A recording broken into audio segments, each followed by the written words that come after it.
the Islamic religion, it's a way of life. It's very different to Christianity and even Hinduism. It's sort of like, and what we've got here with halal is a very important part of Islam. You know, Muslims want to live by the book and what's permissible they see under Islamic law. We don't have that in Christianity, you know.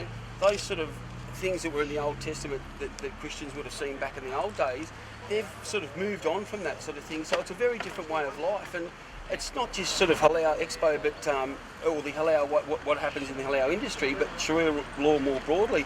And it's a challenge to the Australian way of life. I don't want to see a parallel legal system in Australia, and I don't want to buy food that's blessed by a god, which I don't believe in. I want a secular state. Australians have fought very hard since Federation to maintain a secular state. And here in Australia today, we're seeing Australia becoming increasingly Islamic, and I'm definitely opposed to that. So you think these people who are migrating here, they are abusing the laws and abusing the things what used to be here in Australia for the hundreds of years ago? What do you yes, absolutely. Not all of them. Not all of them. There are definitely some Muslims and people from other faiths that adhere to Australian laws. But there are some things in Islam that are just incompatible with the Australian way of life. Like we've got a lot of Muslims that are bringing women into Australia that are underage. Now that's a real challenge to us, and we had UNICEF the other day saying that we should accept this. We should be sensitive to the Islamic religion because there is that culture of marrying underage girls in Islam, and that's just one example. And for me, I find that totally abhorrent. I don't want to see underage girls brought to Australia and just turned into baby machines, chained to the sink of the bed, for creating, for having babies. Yeah, but just the things you are announcing today, slaughtering underage girls, these are the problems in there. Yes. Except that other things in Islam, they are tolerated. Well, I don't see Islam as being a positive sort of development, and I don't believe in multiculturalism. I don't believe that all cultures are equal. Our Western civilisation is unparalleled, and the culture that came with the Australian culture from Western civilisation should be promoted and enshrined and protected.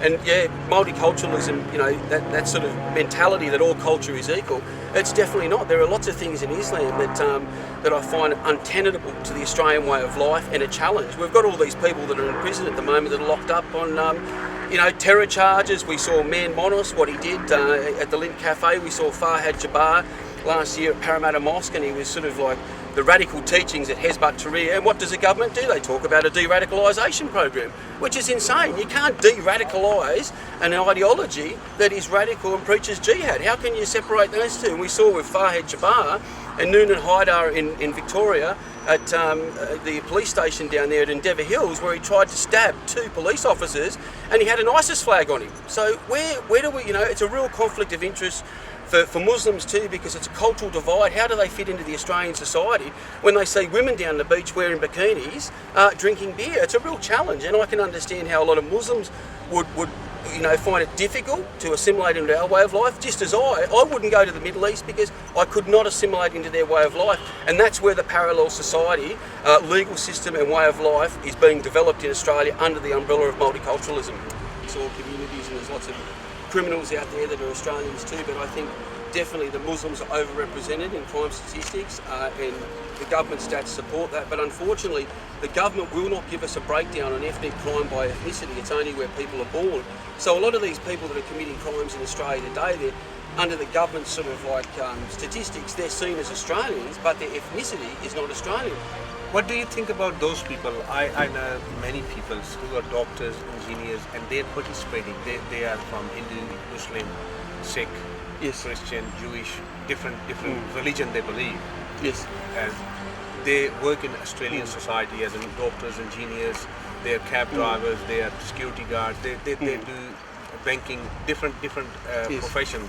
They are working absolutely fine. Yes. And what do you think about those people? Well, I'm sure that most of those people are working fine and they just want a better life for their children just as we do. But we're seeing our standard of living drop in Australia. We've got mass third world immigration coming into Australia, and the Australians have a right to protect their identity, our Anglo-European identity that we're losing in Australia. And the biggest problems that we face in demography is the Chinese invasion. There's mass amounts of Chinese and also Indians, and we've also got Muslims, and it's just sort of like, it's not fair. I believe that we're all God's children. We've got a right to protect our identity, just as Australians do too. Our institutions, the foundations of this country were settled by the British, and that's unmistakable. And we're children of that empire, and we're losing it. Our standard of living is going down. You go into the big cities in Australia now, and I don't know where I am, in Shanghai or Beirut.